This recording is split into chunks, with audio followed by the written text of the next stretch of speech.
नमस्कार। मैं परवेज आलम, राष्ट्रीय अध्यक्ष जय हिंद विकास पार्टी भारत।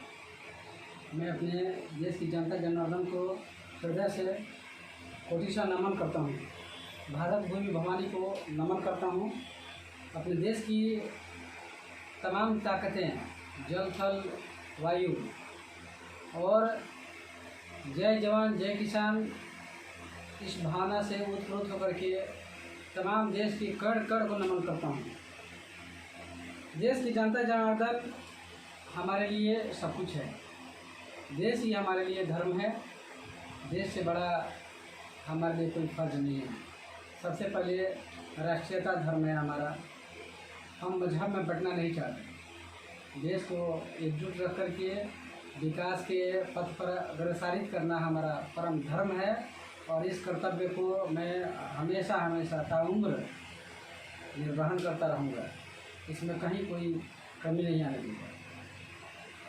और मैं बातें करूँगा विशेष तौर पे कि छोड़ो कल की बातें, कल की बात पुरानी। नया दौर है, नया ज़माना, मिलकर लिखे नई कहानी। हम हिंदुस्तानी, हम हिंदुस्तानी। सबसे मुख्य मुद्दा ये है कि आज कोरोना काल पूरे देश विदेश सबको ग्रसित कर रखा है। हम लोगों को मिलजुल करके एकजुट होकर के बिना किसी भेदभाव, बिना किसी लोभ प्रलोभन के इस दुर्दशा से खुद को, समाज को, देश को, राष्ट्र को निकालना होगा। फिर से खुशहाली बहाल होगी। भरोसा रखना होगा। हम सभी सुरक्षित बचेंगे। मिलकर के काम करना होगा। आशा रखना होगा। सरकार पर भरोसा रखना होगा। सरकारी योजनाओं का बेहतर ढंग से समाज में उसका उपयोगिता बढ़ाना होगा।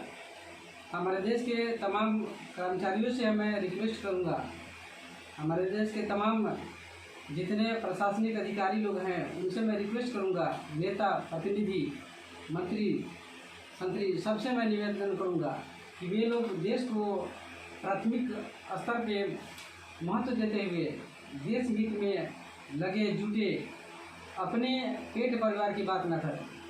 क्योंकि सार्वभौम शक्ति भारत है। भारत को बचाना, भारत को सुरक्षित रखना, भारत को पूरे विश्व का गुरु बनाना हम लोगों का परम कर्तव्य है, परम लक्ष्य है। देश के जो हिस्से पहले हम लोगों से अलग हुए हैं, ये हम लोग की प्राथमिक सोच है और वो सोच कभी बहुत जल्द तो नहीं कह सकते, लेकिन कभी जरूर पूर्ण होंगे। वो हमारे देश में मिलेंगे। हम उसके लिए तत्पर हैं और मिलाएंगे। सबसे बड़ी बात यह है कि आर्थिक दुर्दशा से देश आज गुजर रहा है। महंगाई, बेरोजगारी, रोजगार कहीं नहीं है। नौकरी का तो खैर बात ही न किया जाए। बूढ़े लोगों की स्थिति भी खराब है। पेंशन समय से कभी आता है, कभी नहीं मिलता है। परिवार में उनका सामाजिक स्थिति जो है वो ठीक नहीं है। उनके बाल बच्चे जिस तरह से उनको रखना चाहिए, क्योंकि वो पेड़ को सींच करके बड़ा किए, फलदार बनाया, और वही पेड़ बड़ा होकर के उनको छाया नहीं दे रहा है, उनका सम्मान नहीं कर रहा है। वही बच्चे अपने माँ बाप, बूढ़े माँ बाप का इज्जत नहीं कर रहे हैं। ये हमें बहुत मर्माहत किए हुए है। हम वृद्ध व्यक्तियों का सम्मान करना सीखे, अपने माता पिता का सम्मान करना सीखे, क्योंकि भारतीय सभ्यता संस्कृति विश्व की अप्रतिम, अनोखी, अद्वितीय और सम्मानित है। इसमें कोई दो राय नहीं है। मैं ये कहना चाहूँगा कि देश के बड़े बड़े उद्योग कल कारखाने चरमरा से गए हैं। मूलभूत विकास में रोटी कपड़ा मकान के साथ साथ सड़क, बिजली, पानी और शिक्षा चिकित्सा आते हैं। इन पर भी सरकार को ध्यान देना चाहिए, बिना किसी भेदभाव, क्षेत्रवाद को देखते हुए, क्योंकि देश अपना है। देश बंटना नहीं चाहिए, देश को बटा नहीं समझना चाहिए, ना बांटने की कोशिश करनी चाहिए। हम किसी भी पार्टी के आईटी सेल वालों से ये निवेदन करना चाहेंगे कि वे लोग देश को बांटने की कोशिश न करें, गंदी राजनीति न करें। वे लोग जो कुछ भी संदेश डालते हैं सोशल साइट्स पे, बहुत सोच समझ कर डालें, किसी की भावनाओं को ठेस न पहुँचे, क्योंकि हम सभी लोग भाई भाई हैं। इसमें दो राय नहीं है। सभी लोग जानते हैं हम लोग एक जगह एक भाई हैं, इसलिए भाई से भाई को ठेस नहीं पहुंचना चाहिए। अगर कभी गलती होती है तो हम लोग को मिल बैठ करके उसको सुधारने की कोशिश करना चाहिए। समझौता में बहुत कुछ छुपा हुआ है, समझौता से विकास होता है। और विकास के मुद्दा पे राजनीति होनी चाहिए। जाति धर्म संप्रदाय क्षेत्रवाद पर मतलब जो है वोट बैंक के लिए राजनीति नहीं होनी चाहिए।